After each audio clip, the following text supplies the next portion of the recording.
Where we begin does not define who we will become. Before you, I see a path.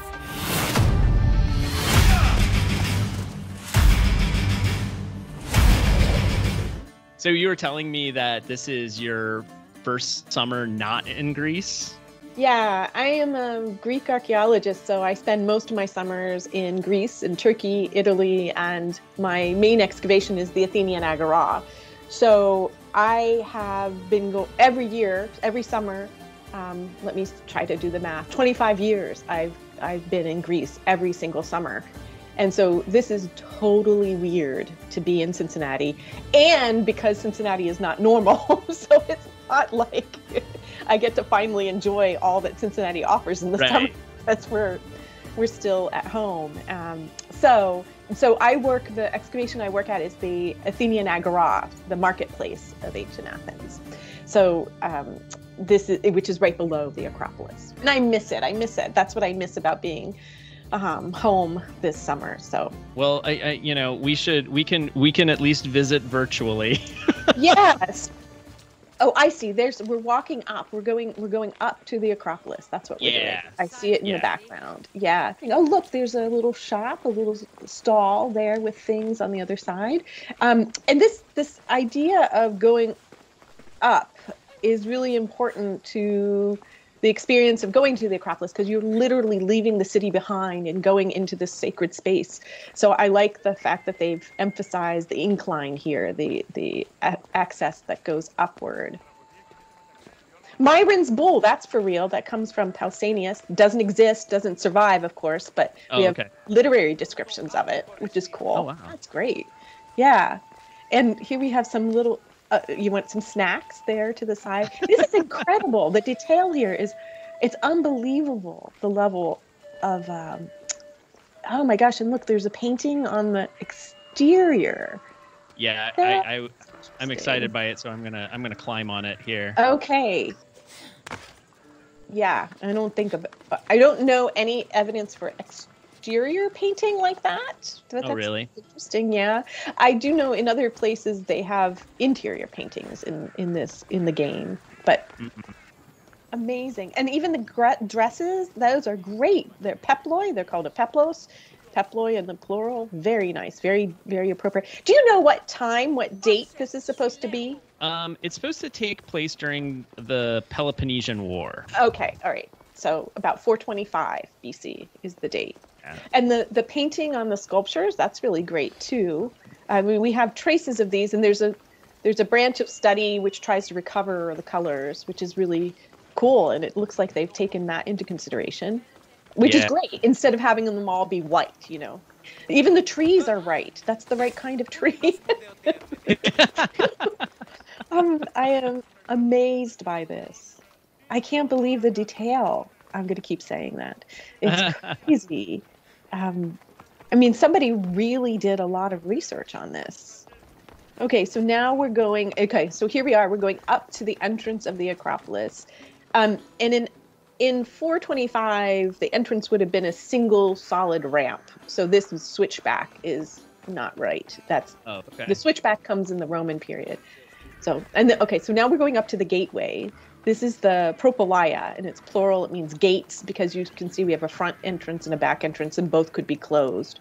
So we're going through, and there you see sneak peeking out is the Athena Promachus, this giant statue of Athena, who was so tall and so shiny that sailors coming into port could see the sun glinting off of her helmet.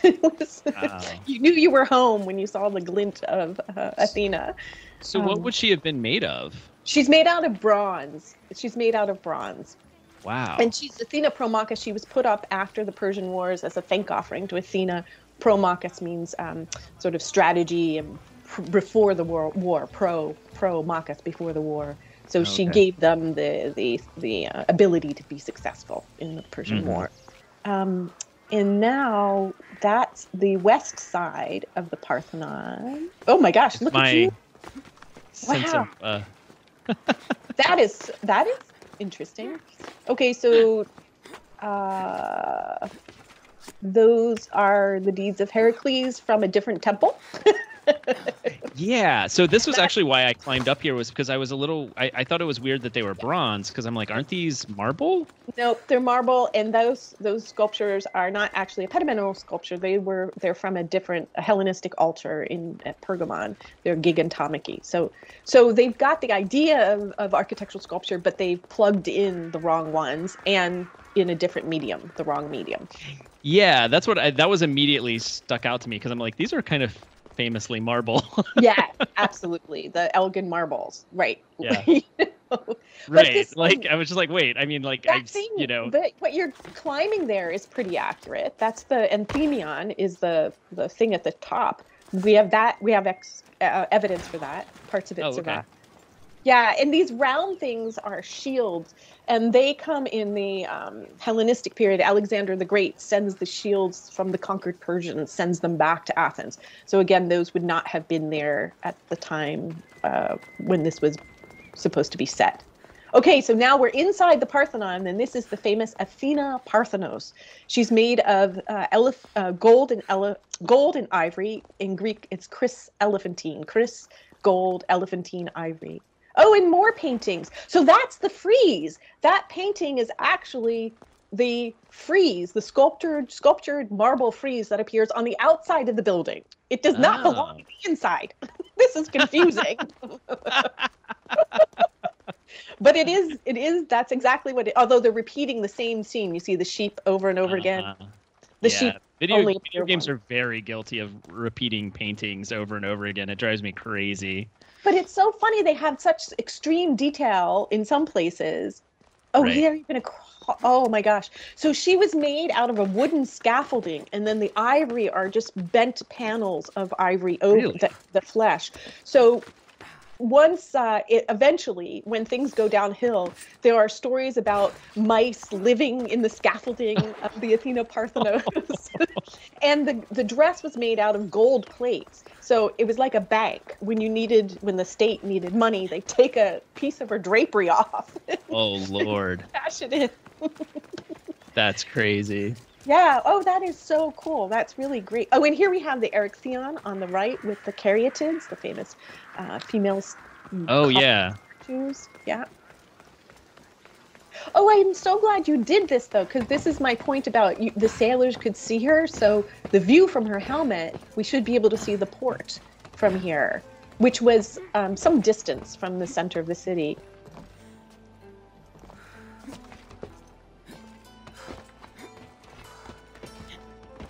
Yeah, look at that. So you can imagine the sailors coming in and seeing the sun shining off of her helmet. Woo! And there's Salamis, the island of Salamis, where the naval victory that ended the Persian Wars. That was great. That's great. Wow, look, and there's the Agora down below. That's what we're looking at there. And then we see the Eryxion on the left and the Parthenon. Wow, that is super. Now, what are you going to do here? Well, I'm going to jump into a pile of leaves. You can jump from any height in this game, as long as there's like just a cushion of leaves below you. Oh, wow. Amazing. It's like hay, I guess. Sometimes it's flowers, sometimes it's leaves, sometimes it's hay, but there's always something to break your fall that would in no way actually break your fall in real life. This is the sanctuary of Artemis Brauronia, and that was Artemis, the little statue of her back there, big statue of her, and now we're climbing over. Wow.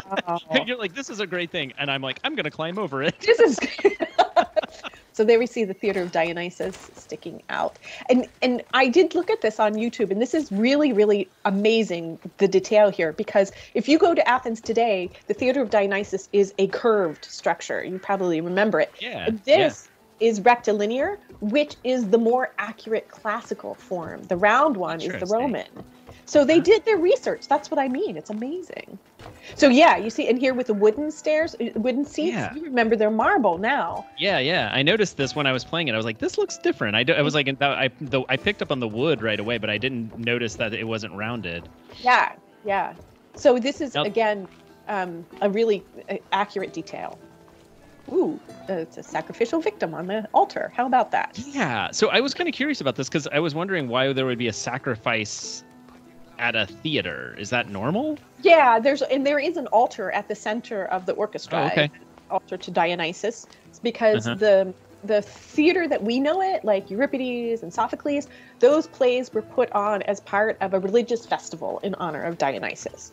So sacrifices go along, and then behind the theater is a temple of Dionysus too. So it is so all of that theater was generated as part of a religious festival. Yeah. Oh wait, now let's stop here and look at some, because now we're in the Pottery District, I think, the shopping district. Yes. So there are a bunch of pots here and a couple things. The shapes are amazingly accurate. So you have an amphora, a hydria, and you even on the very far left, you have a shape that's called a lebes gamikos, which is specifically a shape used during weddings. But the decorations are all wrong. So I just don't get it. I don't get how they could have gotten the shapes right, but they didn't do the decorations. And what's wrong about the decorations? Well, the one, like I'm looking at the two on the far right, the farthest right is an amphora. The second one is a hydria, which is a water jar. They should have pictorial decorations, this kind of band of palmettes and band of wave decoration. That never happened. Those things are subsidiary decorations that would be very tiny, but the majority of the vessel would have some sort of picture on it, mythological picture or something like that.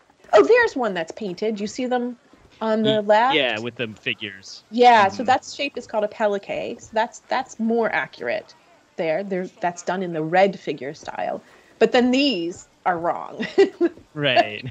But we don't have any actual potter's workshops surviving archaeologically, probably because they were ephemeral like this with just wooden enclosures. Because most of the work that you do for pottery is outside. So, and that's again the idea that there were temporary tents and tables because we know that the way things were sold in the agora, it was on a schedule. So one day would be the groceries, one day would be something else.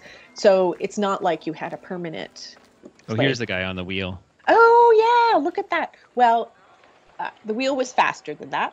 I thought that when I was looking, I was like, that doesn't seem like that would do much. Yeah, it was a kick wheel. Yeah.